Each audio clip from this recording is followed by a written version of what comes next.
한국에서도 세계에서도 단 하나뿐인 유명한 용인 푸시가 있습니다. 우리의 아기 공주님 푸바오인데요. 그런데 최근 푸바오에 대한 학대 의혹이 계속 제기되고 있는 상황이며 수많은 사람들이 푸바오를 구해달라며 시위와 서명운동을 진행 중입니다. 이것이 어떻게 된 일인지 더 자세히 알아보겠습니다. 푸바오는 2016년 3월 시진핑 중국 국가주석이 한국에게 보낸 특별한 한 쌍의 판다 커플 러바오, 아이바오가 낳은 자이언트 판다입니다.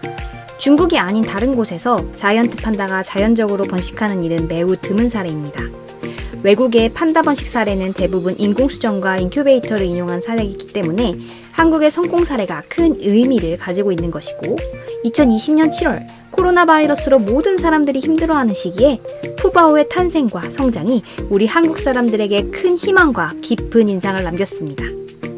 프린세스, 푸공주라는 별명으로도 불리며 큰 인기를 끌었고 푸바오의 성장 과정은 거의 생중계되는 느낌으로 사랑받았습니다.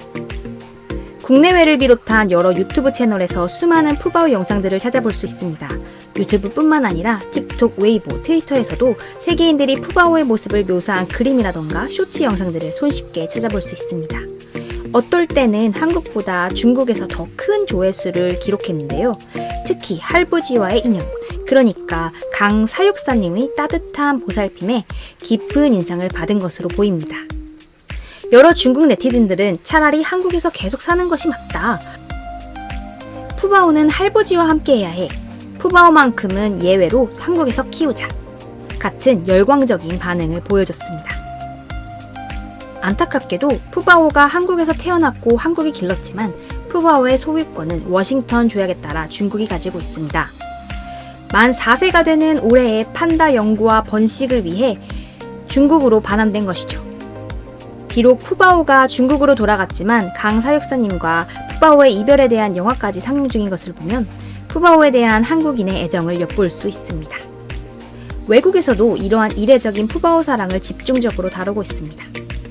유명 외신에서는 이런 흥미로운 언급이 있는데요. 한국인을 위로하고 가장 사랑받던 자이언트 판다가 4월에 중국으로 돌아갔지만 한국인들은 여전히 푸바오를 기억하고 사랑한다. 푸바오에 대한 열정적인 반응은 특유의 a type of deep affection or emotional bond로 한국인들은 이것을 정이라고 부른다. 저는 이 기사들을 읽으며 한국의 정을 설명하는 부분에 큰 감명을 받았습니다. 상황의 일원 가운데 최근 인터넷 커뮤니티 푸바오 갤러리 등에서는 중국이 간 푸바오의 현재 상황에 큰 우려를 하고 있습니다. 심지어는 푸바오를 살려야 한다. 푸바오의 건강을 증명해주세요. 같은 다소 격렬한 반응이 터져 나오고 있습니다. 이런 반응은 푸바오가 중국 현지에서 열악한 대우를 받는 것이 아니냐는 의혹이 제기되면서 더욱 불붙고 있습니다. 어떤 팬들은 직접 중국에 가서 푸바오의 상태를 확인하고 있는데요. 확실히 한국에서 살던 시기와 비교하면 털의 색이 다소 누렇게 변한 모습이 확인되고 있습니다. 전문가들은 이런 모습에 대해 성체가 되면서 자연스러운 현상이라고 답변하고 있지만 일부 팬들은 위생 상태가 의심된다 라며 계속 의혹을 제기하고 있는 상황인데요. 푸바오가 먹는 음식에 대한 논란도 일어나고 있습니다. 한국에 살던 시기에는 고품질의 대나무 죽순과 과일을 먹었지만 현재 중국에서 푸바오에게 주는 음식이 친환경이 맞는지, 친환경이 아니라면 농약을 잘 세척했는지, 민감한 면역 체계를 갖고 있는 판다라는 동물을 이렇게 사육사가 맨손으로 만지거나 음식을 주는 게 맞는지 나름대로 합당한 의문이 제기되는 것입니다. 특히 푸바오의 이마에 상처 또는 탈모로 보이는 부위가 생겼으며 이것이 상처라면 왜 다쳤는가? 탈모라면 왜 탈모에 걸릴 만큼 스트레스를 받았는가? 같은 의문이 추가적으로 제기되는 상황입니다. 특히 목덜미 부분에 털이 많이 빠진 것이 확인되는 상황입니다. 사람뿐 아니라 동물에게도 심각한 정신, 신체적 문제가 생겼을 때 나타나는 현상이 탈모이기 때문에 이것에 주목하는 사람이 많아졌는데요. 한국에서 할부지의 보살핌을 받을 시기에는 절대 이런 현상이 없었습니다. 네티즌들은 특히 목 부분에 탈모가 의심되는 상황에 대해서 목줄을 사용한 흔적 아닌가 라며 더더욱 의혹을 증폭시키고 있습니다. 특히 푸바오가 음식을 받아먹는 장면에서는 푸바오의 치아가 많이 다른 것 같다, 치석이 있는 것 같은데 양치질을 안 해주는 건가? 같은 의혹이 제기되고 있지만 중국의 판다 연구소에서는 푸바오의 건강에는 이상이 없다, 성체에게는 자연스러운 현상. 푸바오는 성체이기 때문에 어릴 때와는 많이 다를 수밖에 없다. 푸바오의 건강에 더 큰 관심을 기울이겠다.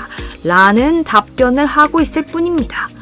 이런 해명에도 불구하고 몇몇 한국 네티즌들은 왜 하필 목에 그런 자국이 생겼나, 접객이라도 했나, 사육사가 아닌 다른 높은 사람이 푸바오에게 접근한 것 아니냐 같은 다소 과격한 의혹을 제기하고 있습니다. 이렇게 한국 네티즌과 중국 판다 연구소 간의 여러 논란이 생기자 푸바오 갤러리 등의 여러 네티즌이 돈을 모금해서 중국 대사관 앞에서 푸바오에 대한 해명을 요구하는 트럭 시위를 진행했습니다. 법을 존중할 수밖에 없지만 푸바오만큼은 예외가 될 수 없는지, 푸바오의 건강과 행복을 위한다면 한국과 중국 중에 어디에서 사는 게 맞는지 여러 가지 사회적 토론이 계속되고 있습니다. 일부 중국 네티즌들도 이러한 한국의 상황에 관심을 가지고 더는 마음이 아파서 지켜보기 어렵다. 할부지를 중국으로 데려오던가 푸바오를 한국으로 보내야 한다. 푸바오의 치아가 노랗게 변한 것이 정말 음식 때문인가? 그렇다면 한국의 대나무를 수입해야 하는 것 아닌가? 라는 반응을 보이고 있습니다. 이렇게 푸바오에 대한 의혹이 한국과 중국에서 계속 제기되고 있으며 특히 판다가 멸종 위기 종이기 때문에 국제동물단체에서도 이 사건을 매우 주의 깊게 바라보고 있는 상황인데요. 지난 5월 27일 중국 대사관 앞에서 있었던 트럭 시위는 이제 시작에 불과한 것 아니냐는 우려 섞인 말을 하는 사람도 있습니다. 단순히 트럭 시위로 끝난 것이 아닌 국제 서명운동, 중국 대사관에 팩스 보내기와 같은 시위 아닌 시위도 계속 일어나고 있습니다. 시민, 동물단체가 푸바오를 위해 나섰지만 아직 정치권에서는 푸바오에 대해 함부로 말하지 못하는 상황입니다. 한중 외교의 선물이자 상징이라고 할 수 있는 푸바오. 그럼 푸바오의 상황을 걱정하는 한국과 중국의 사람들. 오늘 소식은 여기까지입니다. 마음에 드셨다면 좋아요와 구독을 눌러주세요.